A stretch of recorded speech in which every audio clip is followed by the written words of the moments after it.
भारत माता की, भारत माता की, भारत माता की। सबसे पीछे वालों को मेरी आवाज आ रही है क्या? साफ साफ सुनाई दे रहा है?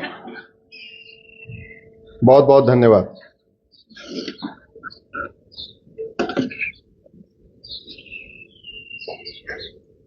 तराजू सबने देखा हुआ है? देखा है। अगर तराजू के एक तरफ 1 किलो का बाट आता है ना, अगर उसको रख दिया जाए तो दूसरी तरफ बैलेंस करने के लिए 100 ग्राम के कितने बाट रखने पड़ेंगे? 10। और तराजू को अपनी तरफ लटकाने के लिए एक और रखना पड़ेगा। कुल कितने चाहिए बाट? 11। आप में से कोई ऐसा है जिसके परिवार में 10 ओट है? हाथ उठाइए। आपके परिवार में कोई ऐसा है जो 9 ओट है? एक हाथ उठ रहा है बस। तो अगर तराजू के एक तरफ 1 किलो वजन है तो दूसरी तरफ 100 ग्राम के कितने वजन चाहिए? इसका मतलब अगर किसी के एक तरफ 100 ओट है, उसको बैलेंस करने के लिए, या 50 ओट है, उसको बैलेंस करने के लिए 5-5 ओट के कितने परिवार को एक साथ खड़ा होना पड़ेगा? जोर से बोलिए जरा। 10 में तो बैलेंस होगा, झुकेगा तब 11। अब मान लो 100 ग्राम के 2 बटखरे, सोचे मैं तो तराजू पे आ गया, मैंने अपना काम कर लिया, लेकिन पलड़ा किधर भारी रहेगा? जोर से बोलिए जरा। 1 किलो की तरफ 5 आ गए 100 ग्राम वाले, बोले भैया हम तो देखो 5 इकट्ठे हो गए, फिर भी पलड़ा किधर भारी रहेगा? 1 किलो की तरफ। 8 आ गए, एक साथ हो गए, तब भी पलड़ा किधर भारी रहेगा? 1 किलो की तरफ। 10 आ गए, तभी पलड़ा किधर हुआ? बैलेंस। तो पलड़ा तब भारी होगा जब 100 ग्राम के 11 आएंगे। 8 आने से भी भारी नहीं होगा, 9 आने से भी भारी नहीं होगा, 10 आने से तो बैलेंस होगा, और 11वां जब आएगा तब क्या होगा? पलड़ा भारी होगा। इसका मतलब जो पहला 100 ग्राम का वजन है उसको यह सुनिश्चित करना पड़ेगा उसके साथ 10 100 ग्राम और आके खड़े हो जाए, तब उसका पलड़ा भारी होगा। आप सारे 100 ग्राम हो, आप 100 ग्राम से ज्यादा नहीं हो, इसलिए एक के साथ 10 और खड़े होंगे, 11 आएंगे, तब आपका पलड़ा भारी होगा। नहीं तो 1 किलो एक अपने आप में पर्याप्त है, आपके वो बराबर तौल दिया जाएगा। हिंदी समझ में आई क्या? मेरी पूरी बात समझ में आ गई जो मैं कहना चाहता हूं, या और थोड़ा उसको एक्सप्लेन करूं? वो पीछे वालों को समझ में आई क्या? बोलिए भारत माता की, भारत माता की, भारत माता की। वंदे वंदे वंदे। आपके मुंबई में 50-50 ओट का परिवार है, 40 ओट का भी परिवार है, 30 ओट का परिवार है, लेकिन आपकी सोसाइटी में 5 ओट से ज्यादा परिवार नहीं है। इसलिए उधर का एक परिवार का वोट बैलेंस करने के लिए आपके 10 परिवारों को एक साथ होना पड़ेगा। अगर एक भी उसमें से छिटका तो 9 लोगों की मेहनत बेकार, 8 लोगों की मेहनत बेकार। आपको 100% वोट करना पड़ेगा, एक लक्ष्य पर करना पड़ेगा, एक तरफ होके खड़ा होना पड़ेगा। नहीं तो याद रखिएगा, भारत को बर्बाद करने के लिए कोई गुंजाइश छोड़ी नहीं गई है। आपके आसपास घुसपैठियों को बसाया जा रहा है, उनका आधार बनवाया जा रहा है, उनका राशन कार्ड बनवाया जा रहा है, उनका वोटर आईडी बनवाया जा रहा है, उनका ड्राइविंग लाइसेंस बनवाया जा रहा है, उनका बर्थ सर्टिफिकेट बनवाया जा रहा है, उनका वोटर आईडी में नाम जुड़वा दिया गया है। तो वो उनकी औकात और आपकी औकात बराबर है। आप होंगे अपने घर के करोड़पति, आपके वोट की कीमत एक है, उसकी रोहिंग्या और बांग्लादेश की वोटी की कीमत एक है, और वो बांग्लादेशी एक परिवार, उसमें 20 वोट है, आपके एक परिवार में 4 वोट है। तो आप 5 लोग इकट्ठा हो जाओगे तब उस एक परिवार के बराबर आओगे, नहीं तो वो एक परिवार जिधर वोट दे देगा उसका काम बन जाएगा। और पॉलिटिशियन इस बात को समझते हैं, इसलिए वो आपकी तरफ कम आते हैं। उनको पता है कि इधर एक परिवार में जाऊंगा, 1 घंटे लगाऊंगा तो 4 वोट मिलेगी, दुनिया भर के सवाल जवाब और करेंगे। उधर जाऊंगा, एक परिवार में 50 वोट है, 40 वोट है, ज्यादा दिमाग लगाना नहीं, कोई सवाल जवाब होगा नहीं, केवल इतना बोल के आऊंगा, 5-5 किलो तुम्हें चावल देता रहूंगा, 1000-1000 रुपए तुम्हें देता रहूंगा, इतना कह के आना, वोट अपने आप मिल जाएगी।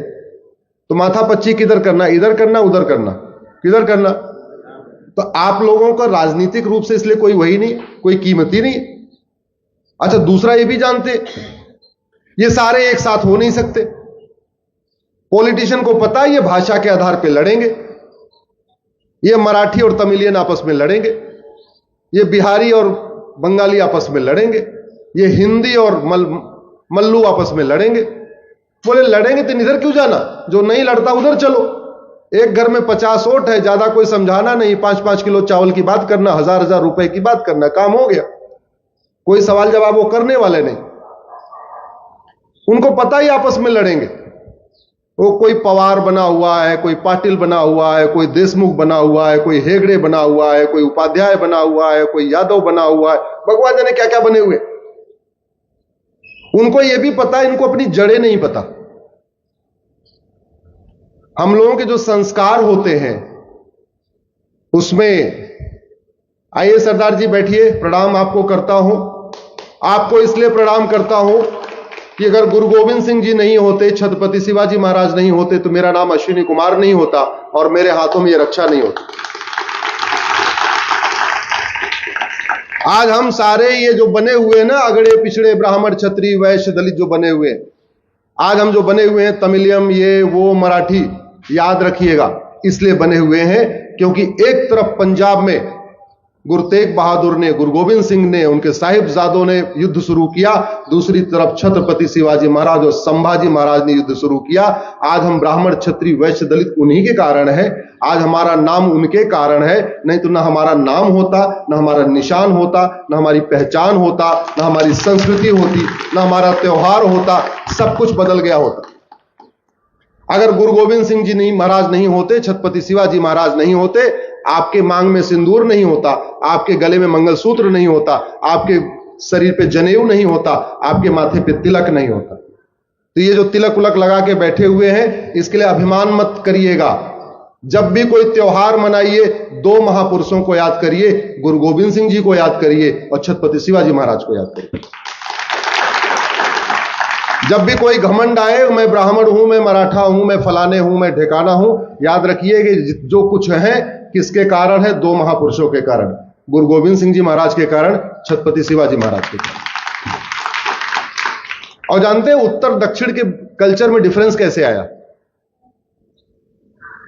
जब उनकी सेना चली तो छत्रपति शिवाजी महाराज ने उनको महाराष्ट्र में रोक दिया।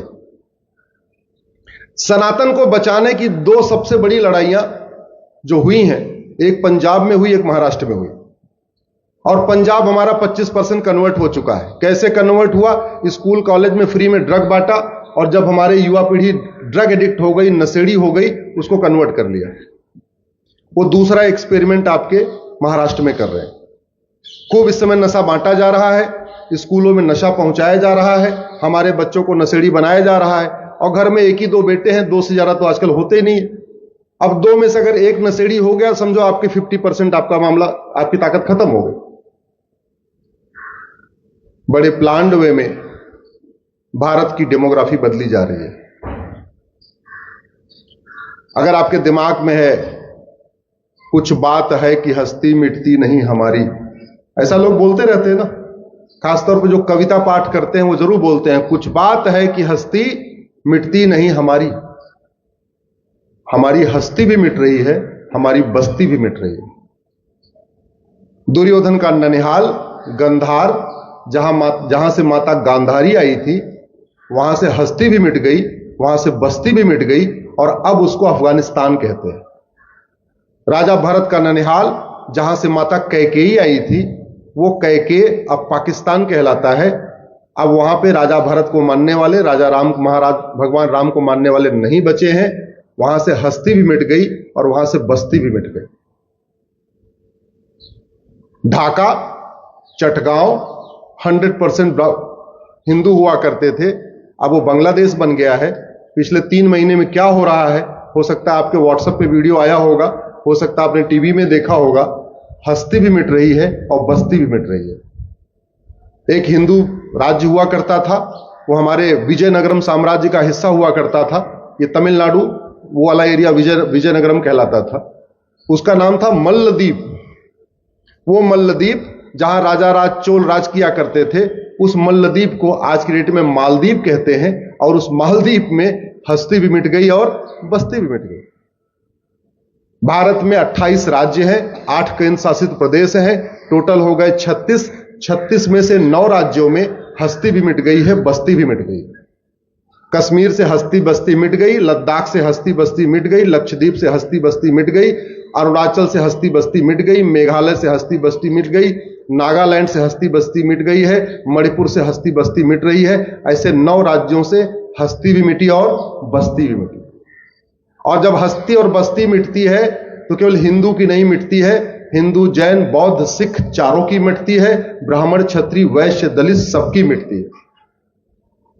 जिस काबुल का 100% बिजनेस सिख किया करते थे, मारवाड़ी किया करते थे, जैन माहेश्वरी अग्रवाल किया करते थे, उस काबुल में एक भी अब कोई बचा नहीं है। जिस लाहौर और कराची का 100% बिजनेस जैन माहेश्वरी अग्रवाल समाज के पास था, सिखों के पास था, उस लाहौर और कराची में कोई नहीं बचा। जिस ढाका और चटगांव का 100% बिजनेस जैन मारवाड़ी अग्रवाल समाज के पास था, अब वहां एक भी नहीं बचा है। पहले भारत में फिल्में कहां बनती थी पता है आपको? लाहौर में। आज की डेट में जो बॉलीवुड बना हुआ है ना मुंबई का, ये विभाजन के बाद बना है। अदरवाइज फिल्में केवल और केवल लाहौर में बनती थी। इसलिए जब 1947 का विभाजन हुआ तो सारे हीरो हीरोइन, डायरेक्टर, प्रोड्यूसर, लेखक, निर्माता, निर्देशक सब वहां से भाग के यहां आए। इधर कोई होता ही नहीं था। यश चोपड़ा, प्रेम चोपड़ा, राज कपूर, राजेंद्र कुमार, पृथ्वीराज कपूर, गुलजार साहब, ये सब वहीं के हैं। सुनील दत्त, ये ऋतिक रोशन के दादा रोशन साहब, ये सब उधर के हैं। और जुलाई तक सब ये अपनी अपनी कोठियों में थे। जुलाई 1947 तक आडवाणी जी, जेठमलानी जी, गुजराल, मनमोहन सिंह, यश चोपड़ा, प्रेम चोपड़ा, राज कपूर, राजेंद्र कुमार, सुनील दत्त, मिल्खा सिंह, लाला अमरनाथ, रोशन साहब, ये कहां थे? अपनी अपनी कोठियों में। क्योंकि उस जमाने के ये करोड़पति थे। और कैसी कोठियों में थे? जैसे आपके मुंबई का मालाबार हिल्स है ना, ऐसे कराची के मालाबार हिल्स में ये लोग रहते थे जिनका मैंने नाम लिया। 14 जनवरी 1947 को इन लोगों ने मकर संक्रांति अपने घर में मनाई थी। 30 मार्च 1947 को होली इन लोगों ने अपने घर में मनाई थी। अच्छा, जब 30 मार्च को होली ये लोग अपने घर में मना रहे होंगे, आडवाणी जी, जेठमलानी जी, इंद्र कुमार गुजराल, मनमोहन सिंह, यश चोपड़ा, प्रेम चोपड़ा, तो इन्होंने सोचा होगा क्या कि 3 महीने के बाद क्या होने वाला है? सोचा होगा क्या? बाबूजी जरा फोन बंद कर लीजिए, थोड़ी देर के लिए शांति बना के रखिए, 1 घंटे के बाद पूरी बात करते रहिएगा आप आराम से। उस समय क्या सोचा होगा क्या, जब 30 मार्च को ये होली मना रहे होंगे, कि इनके साथ अगस्त में क्या होने वाला है? सोचा था? जोर से बोलिए जरा। सोचा था? लेकिन जो नहीं सोचा वो हुआ कि नहीं हुआ? हुआ।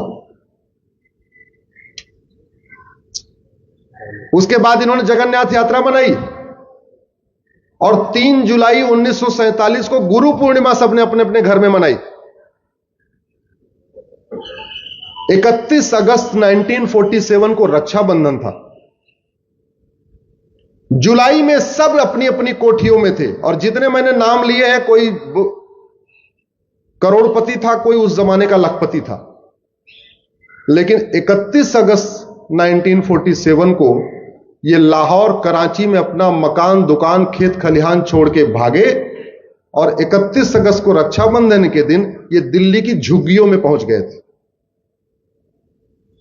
पहले अपने फार्म हाउस में रहते थे, कोठी में रहते थे, अपने मालाबार हिल्स में रहते थे, अपने जुहू में रहते थे। मतलब आपको मैं कंपैरेटिव एक एनालिसिस दे रहा हूं कि जैसे जुहू मालाबार हिल्स यहां है, ऐसे कराची में भी जुहू मालाबार हिल्स होता था। और ये सारे करोड़पति लोग अपने उसमें बैठे हुए थे, जुलाई तक बैठे हुए थे।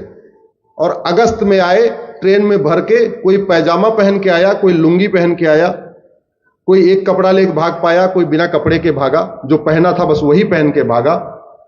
और अगस्त में रक्षाबंधन के दिन सारे के सारे झुग्गी में आ चुके थे। और बहुत सारे लोग तो ऐसे थे जो अपना परिवार लेके नहीं भाग पाए।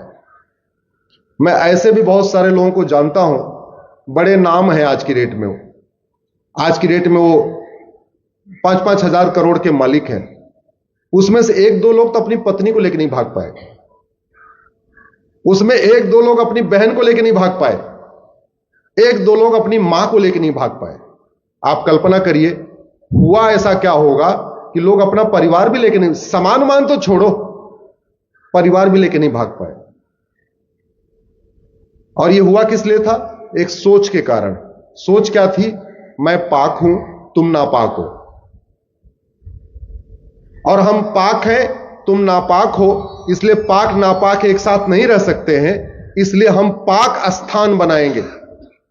पाक पवित्र स्थान, पाकिस्तान 2 शब्दों से मिलकर बना है, पाक स्थान, उसी से बना है पाकिस्तान।